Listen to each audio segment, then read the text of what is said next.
রাসূল সাল্লাল্লাহু আলাইহি ওয়াসাল্লামের অভ্যাস ছিল তিনি কোনো সফরে বা অভিযানে গেলে তিনি লটারি করতেন। লটারিতে যে স্ত্রীর নাম আসতো তাকে নিয়ে তিনি আউটিংয়ে যেতেন। তো আম্মাজান আয়েশা বলেন, এই সফরে আমার নাম এসেছিল, ফলে আমি ওনার সাথে সফর সঙ্গী ছিলাম। এবং ওনার জন্য একটা স্পেশাল উট ছিল, উটের হাওদাজ, মানে আমাদের দেশের পালকির মতো, এটার ভেতরে তিনি বসতেন এবং পর্দা নামিয়ে দেয়া হতো, কারণ সূরা নূর, সূরা আহজাবের পরে নাজিল হয়েছে, অর্থাৎ ইতিমধ্যে পর্দার বিধান ফরজ হয়েছে। ফলে আম্মাজান আয়েশা রাদিয়াল্লাহু তাআলা আনহা যে পালকি বা হাওদাজে বসতেন, দুই দিকে পর্দা নামানো ছিল। তো তিনি বর্ণনা করছেন যে আমাদের যখন ব্রেক দেয়া হলো, আমি নামলাম, আমি একটু প্রকৃতির ডাকে সাড়া দিতে দূরে গেলাম, দিয়ে যখন ফিরছি হঠাৎ আমি গলায় হাত দিয়ে দেখি আমার গলার হার নেই, মানে গলার লকেটটা মিসিং। তো আমি আমার গলার হার খুঁজতে খুঁজতে আবার যেখানে গিয়েছিলাম প্রাকৃতিক ডাকে সাড়া দিতে, ওখানে গেলাম। খুঁজতে খুঁজতে খুঁজতে খুঁজতে আলহামদুলিল্লাহ আমি পেলাম, পেয়ে গলায় এটা পরে আমি ফিরে আসলাম। এসে দেখি কাফেলার কেউ নেই। এখানে ঘটনা যেটা ঘটেছে, আম্মাজান আয়েশা তখন খুবই মানে পাতলা গড়নের একজন নারী ছিলেন, হালকা পাতলা। ফলে উনি পালকিতে উঠলেও যে ওজন, না উঠলেও খুব বেশি পার্থক্য হতো না। ফলে পালকির যেহেতু পর্দা নামানো ছিল, যে সাহাবারা এই পালকি বা হাওদাজ ওটের উপরে রাখবে, তারা ভাবছে ভিতরে হয়তো আম্মাজান আয়েশা বসে আছেন। সুবহানাল্লাহ। তারা এই পালকি বা হাওদাজ নিয়ে ওটের উপর বেঁধে দিয়েছে, পুরো কাফেলা রওনা হয়েছে মদিনার দিকে। এখন আম্মাজান আয়েশা রাদিয়াল্লাহু তাআলা আনহা তিনি এসে দেখে, ইন্না লিল্লাহি, এখানে তো কেউ নাই, সবাই তো চলে গেছে। তো আম্মাজান আয়েশা খুবই বুদ্ধিমতী এবং সাহসী নারী ছিলেন। তিনি ভাবলেন যে আমাকে না পেয়ে রাসূল সাল্লাল্লাহু আলাইহি ওয়াসাল্লাম ঠিকই লোক পাঠাবেন নেয়ার জন্য, এক কাজ করি, আমি চাদর মুড়ি দিয়ে শুয়ে থাকি। যে চিন্তা সেই কাজ। আম্মাজান আয়েশা রাদিয়াল্লাহু তাআলা আনহা তিনি চাদর গায়ে দিয়ে শুয়ে পড়লেন। আর রাসূল সাল্লাল্লাহু আলাইহি ওয়াসাল্লাম একজন সাহাবাকে অ্যাসাইন করেছিলেন, তার নাম হচ্ছে সফওয়ান ইবনু মুআত্তাল রাদিয়াল্লাহু তাআলা আনহু। ওনাকে রাসূল সাল্লাল্লাহু আলাইহি ওয়াসাল্লাম দায়িত্ব দিয়েছিলেন যে কাফেলা যখন ছুটবে তখন তুমি যে দেখবে যে ওই জায়গায় কারো কোনো জরুরি জিনিসপত্র হারিয়ে গেল কিনা, কেউ রয়ে গেল কিনা, বর্তমান সময়ে যেটাকে আমরা লস্ট অ্যান্ড ফাউন্ড বলি। তো কাফেলায় লস্ট অ্যান্ড ফাউন্ডের দায়িত্বে ছিলেন সফওয়ান ইবনে মুআত্তাল রাদিয়াল্লাহু তাআলা আনহু।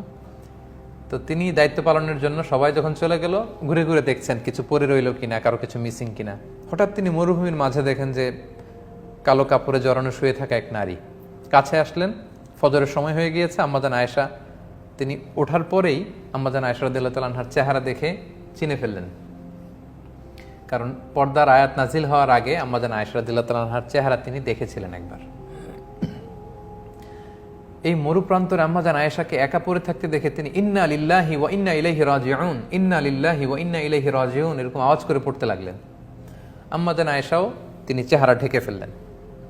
তখন সফওয়ান ইবনে মুআত্তাল বুঝতে পেরেছেন যে তিনি কাফেলার সাথে যেতে পারেননি।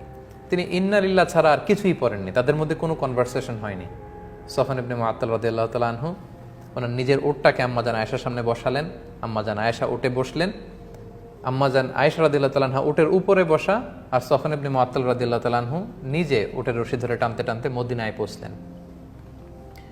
ইতিমধ্যে যখন মদিনায় পৌঁছার পরে রাসূল সাল্লাল্লাহু আলাইহি ওয়াসাল্লাম সবাই জানতে পারলো আম্মাজান আয়েশা নেই, তিনি মিসিং।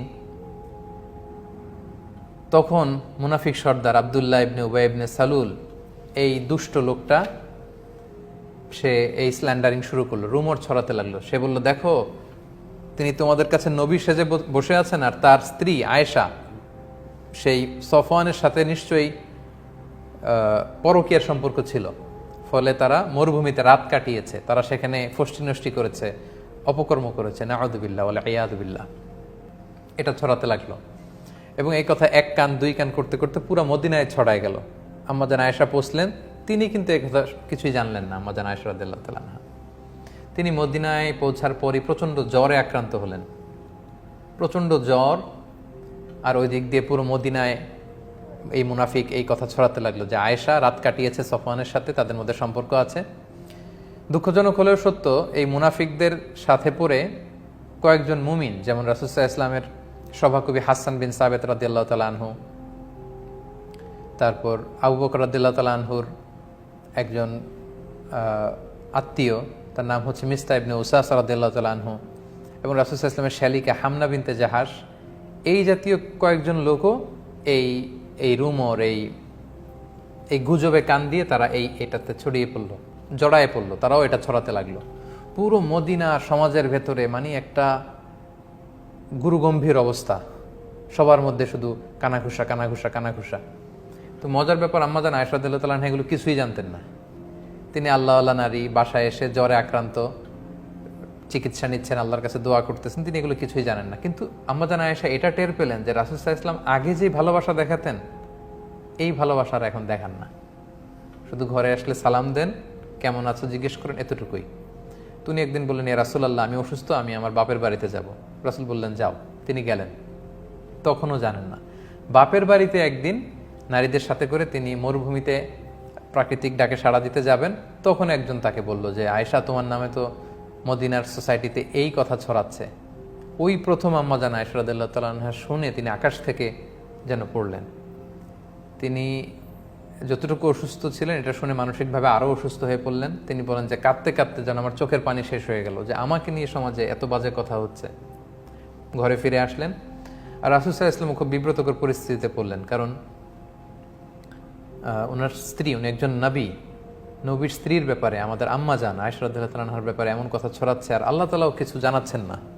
রাসূল সাল্লাল্লাহু আলাইহি ওয়াসাল্লাম জনে জন জিজ্ঞেস করলেন যে আলী, তুমি কি মনে করো, আয়েশা কি এটা করবে? আলী রাদিয়াল্লাহু বলেন, আমি তো ওনাকে ভালোই জানি, তবে এত চিন্তিত হওয়ার কারণ নেই রাসূলুল্লাহ, প্রয়োজনে আপনি আরেকটা বিয়ে করবেন।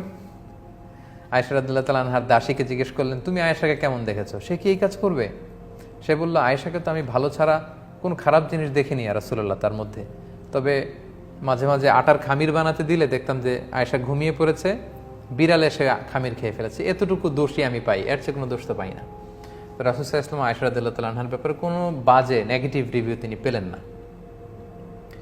রাসূল সাল্লাল্লাহু আলাইহি ওয়াসাল্লাম যখন দেখলেন যে 1 মাস হয়ে গেল মদিনাতে কানাঘুষা, কোনো আয়াত নাজিল হচ্ছে না, আর আব্দুল্লাহ ইবনে উবাই ইবনে সালুল একটা সুযোগও পেয়ে গিয়েছে, তিনি আবু বকর রাদিয়াল্লাহু তাআলা আনহুর ঘরে গেলেন এবং যে আয়েশাকে ডেকে বললেন, আয়েশা, তুমি যদি সত্যিই কোনো পাপ করে থাকো আল্লাহর কাছে ক্ষমা চাও, আল্লাহ তো ক্ষমাশীল।